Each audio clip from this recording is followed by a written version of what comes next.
So there are three aspects what I'm going to brief you on. The first aspect is the impact of same-sex parents. And I'm talking about the psychology as well as experience and the wisdom which is coming from some other areas which we are infusing into this particular program. So, for example, if for me, a male, I will compare myself with my father. And if I'm less successful than my father, I will have lower self-esteem.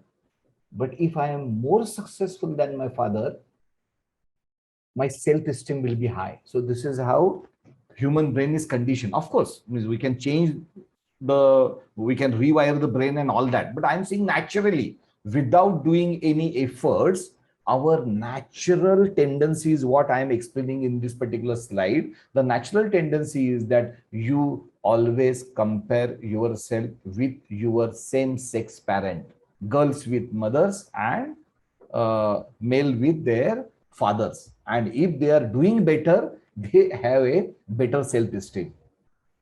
The second thing, again, it comes from the variety of the other areas and not necessarily from the emotional intelligence program, is the peer group comparison.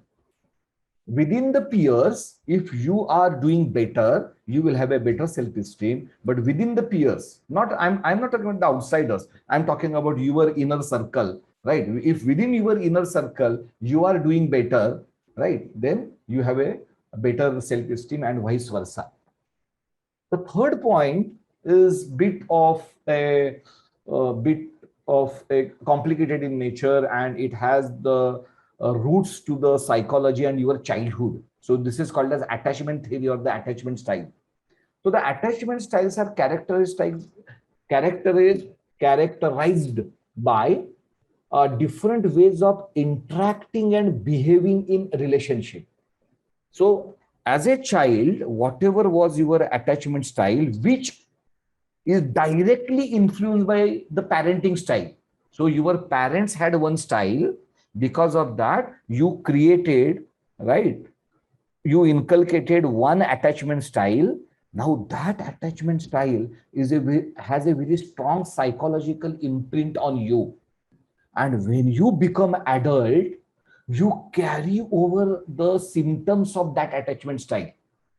Right? Of course, means you can improvise. Means I'm not saying it is just the exact same transfer, but the symptoms are there. If your attachment style as a child was secure,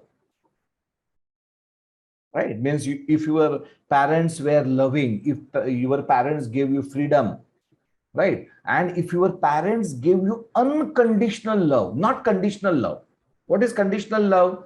If you get grades, then only you will get this. Now, this is a conditional arrangement. This is a give and take. Unconditional love is, okay, fine. You are there. Of course, we have expectation from you.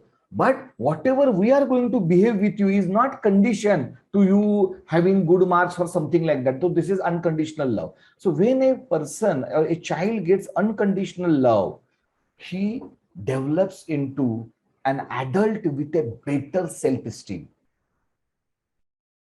But if that has not happened with you, then you have to have the therapy and you have to go into your past and you have to change your emotions and feelings associated with those particular events, influencing your attachment style of adult.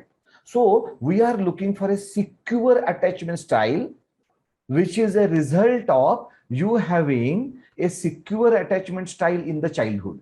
So these are the three very important aspects, right? So which you may not know, or means I'm not saying which you may not know, but you may not think deeply. That is okay. Why my self-esteem is high or why my self-esteem is low?